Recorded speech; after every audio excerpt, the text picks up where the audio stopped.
Hi, ഒരുപാട് ജോലി സാധ്യതയുള്ളൊരു ഫീൽഡാണ് ഗ്രാഫിക് ഡിസൈനിങ്. ഒരു കമ്പനിയിൽ പ്ലേസ്ഡ് ആവുക എന്നതിലുപരി സ്വന്തമായി ജോലി കണ്ടെത്താൻ ഈ പ്രൊഫഷൻ വഴി സാധിക്കും.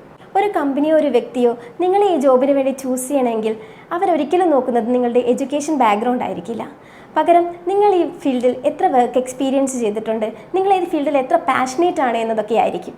ഗ്രാഫിക് ഡിസൈനിങ് കരിയർ ചൂസ് ചെയ്ത സ്നേഹ നമ്മളോടൊപ്പം ഉണ്ട്. സ്നേഹയെ പരിചയപ്പെടാം. ഹായ്, എൻ്റെ പേര് സ്നേഹ. ഞാൻ തൃശ്ശൂർ ജില്ലയിലെ ചാവക്കാട് നിന്നാണ് വരുന്നത്. +2 കഴിഞ്ഞ് 3 വർഷത്തോളം എനിക്ക് ഗ്യാപ്പ് ഉണ്ടായിരുന്നു. അത് കഴിഞ്ഞിട്ടാണ് ഗ്രാഫിക് ഡിസൈനിങ് എന്ന ഫീൽഡിലേക്ക് വരുന്നത്. +2 കഴിഞ്ഞിട്ട് 3 വർഷം ഗ്യാപ്പ് വന്നല്ലോ സ്നേഹ, എന്തായിരുന്നു അങ്ങനെ ഒരു ഗ്യാപ്പ് വരാൻ കാരണം? +2 കഴിഞ്ഞ ഉടൻ തന്നെ മാരേജ് കഴിഞ്ഞിരുന്നു. ലവ് മാരേജ് ആയിരുന്നു. ഓക്കെ, അപ്പോൾ കുട്ടിയൊക്കെ ആയി കാണും അല്ലേ? അതെ. ഓക്കെ, അത് കഴിഞ്ഞിട്ട് പിന്നെ എന്തുകൊണ്ടാണ് ഗ്രാഫിക് ഡിസൈനിങ് തന്നെ ചൂസ് ചെയ്തത്? എനിക്ക് ഡിസൈനിങ്ങിനോട് ഭയങ്കര താല്പര്യമാണ്. പിന്നെ വരയ്ക്കായിരുന്നു. പിന്നെ വീട്ടിലിരുന്ന് അങ്ങനെയുള്ള വർക്കായതുകൊണ്ട് അത് തന്നെ ചൂസ് ചെയ്തു. സ്നേഹ ഗ്രാഫിക് ഡിസൈനിങ്ങിൽ നല്ല പാഷനേറ്റ് ആയിരുന്നല്ലോ. അപ്പോൾ ഇതിലേക്ക് വരുമ്പോൾ ഇതിനെപ്പറ്റി, ഈ ജോലി സാധ്യതകളെ പറ്റി അന്വേഷിച്ചിട്ടുണ്ടായിരുന്നു? എൻ്റെ ഹസ്ബൻഡിൻ്റെ അനിയത്തി ഒരു ഗ്രാഫിക് ഡിസൈനറോ, അവൾ വഴിയാണ് ഇങ്ങനത്തെ ഒരു കരിയർ തന്നെ ഉണ്ടെന്ന് എനിക്ക് മനസ്സിലായത്.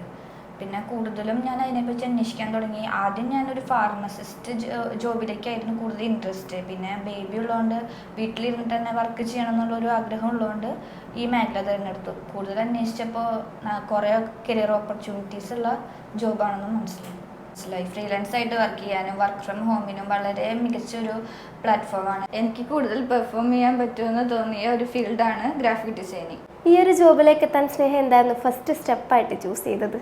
ഞാൻ ഓൺലൈനായിട്ട് 3 മന്തിലെ കോഴ്സ് ചെയ്തിട്ടുണ്ടായിരുന്നു. അവിടുന്ന് തന്നെ ഇൻറ്റേൺഷിപ്പ് പ്രൊവൈഡ് ചെയ്തു എന്നാണ് അവർ പറഞ്ഞിട്ടുണ്ടായിരുന്നത്. പക്ഷേ അവിടുന്ന് ഇൻറ്റേൺഷിപ്പ് കിട്ടിയില്ല. അവിടെ ബേസിക് ആയിട്ടുള്ള നോളജ് മാത്രമേ അവർ തന്നിട്ടുണ്ടായിരുന്നുള്ളൂ. പിന്നെ ഒരു കമ്പനിയിലേക്ക് നമുക്ക് കയറുമ്പോൾ അവർ ചോദിക്കുക നമ്മളോട് എക്സ്പീരിയൻസ് ആണ്. ഒരു എക്സ്പീരിയൻസ് ഉണ്ടെങ്കിൽ മാത്രമേ നമുക്കൊരു കമ്പനിയിൽ ജോബ് കിട്ടുള്ളൂ എന്ന് മനസ്സിലായതുകൊണ്ടാണ് ഞാൻ ഇൻറ്റേൺഷിപ്പ് ചെയ്യാനായിട്ട് തീരുമാനിച്ചത്. സ്നേഹം 3 മാസത്തെ കോഴ്സ് എടുത്ത് പഠിച്ചു എന്ന് പറഞ്ഞല്ലോ, അതുപോലെ ഇപ്പോൾ ഇൻറ്റേൺഷിപ്പും ചെയ്യുന്നുണ്ട്. അപ്പോൾ ഇത് തമ്മിൽ എന്തെങ്കിലും വ്യത്യാസം ഫീൽ ചെയ്യുന്നുണ്ടോ? തീർച്ചയായും. കോഴ്സ് ചെയ്തുകൊണ്ടിരിക്കുമ്പോൾ എനിക്ക് ബേസിക് നോളജ് മാത്രമേ അതിൽ നിന്ന് കിട്ടിയിട്ടുള്ളൂ. ഇൻറ്റേൺഷിപ്പിലേക്ക് വന്നപ്പോൾ ഒരു കമ്പനിയിൽ എങ്ങനെ വർക്ക് ചെയ്യണമെന്ന് എനിക്ക് കൂടുതലായിട്ട് മനസ്സിലാക്കാൻ പറ്റി. പ്രൊജക്റ്റിനെ കുറിച്ചിട്ടായാലും സോഫ്റ്റ്വെയർസിനെ കുറിച്ചിട്ടായാലും കൂടുതൽ നോളജ് എനിക്ക് മനസ്സിലായി. ഇപ്പോൾ ഒരു കമ്പനിയിൽ എനിക്ക് ജോബിന് കയറുമ്പോൾ എങ്ങനെ അവിടെ വർക്ക് ചെയ്യണമെന്ന് എനിക്ക് കൂടുതലായിട്ട് മനസ്സിലാക്കി തന്നു ഇൻറ്റേൺഷിപ്പ് വഴി. സ്നേഹ ഇപ്പോൾ ഇൻറ്റേൺഷിപ്പ് ചെയ്തിട്ട് 1.5 മാസമായല്ലേ? അപ്പം പുതിയൊരു വർക്ക് എടുത്ത് ചെയ്യാനുള്ള കോൺഫിഡൻസ് ഇപ്പോൾ സ്നേഹക്കുണ്ടോ? തീർച്ചയായിട്ടും ഉണ്ട്. ഞാൻ ഇൻറ്റേൺഷിപ്പ് കഴിഞ്ഞിട്ട് ഇപ്പോൾ 1.5 മാസമായി. ചെയ്യണ വർക്കുകളൊക്കെ ഞാൻ എൻ്റെ ചേട്ടന് അയച്ചു കൊടുക്കുകയായിരുന്നു. ഇപ്പോൾ ചേട്ടൻ്റെ കമ്പനിയിൽ ഒരു വർക്ക് എനിക്ക് ചെയ്യാൻ തന്നിട്ടുണ്ട്, ലോഗോ ഡിസൈനിങ്. അത് ഒത്തിരി സന്തോഷമുണ്ട്. ഞാൻ ചെയ്യണ വർക്ക് കണ്ടിട്ട് ഒത്തിരി ഇഷ്ടമായിട്ടാണ്. ഇനിയും അവരുടെ കമ്പനിയിൽ നല്ല നല്ല വർക്കുകൾ തരാമെന്നും പറഞ്ഞിട്ടുണ്ട്. ഗ്രേറ്റ് സ്നേഹ. ഇങ്ങനെ ഒരുപാട് ജോബ് വേക്കൻസീസ് നമുക്ക് ചുറ്റുമുണ്ട്. ഇവിടെ ഇൻട്രസ്റ്റ് ഉള്ള ഫീൽഡിലേക്ക് ജോബ് കിട്ടണമെങ്കിൽ നമ്മുടെ കഴിവ് നമ്മൾ തെളിയിച്ചേ പറ്റും. അങ്ങനെയാകുമ്പോൾ നിങ്ങൾ ആഗ്രഹിക്കുന്ന ജോബ് നിങ്ങളെ തേടി വരും. അതിനൊരു ഉദാഹരണമാണ് സ്നേഹ.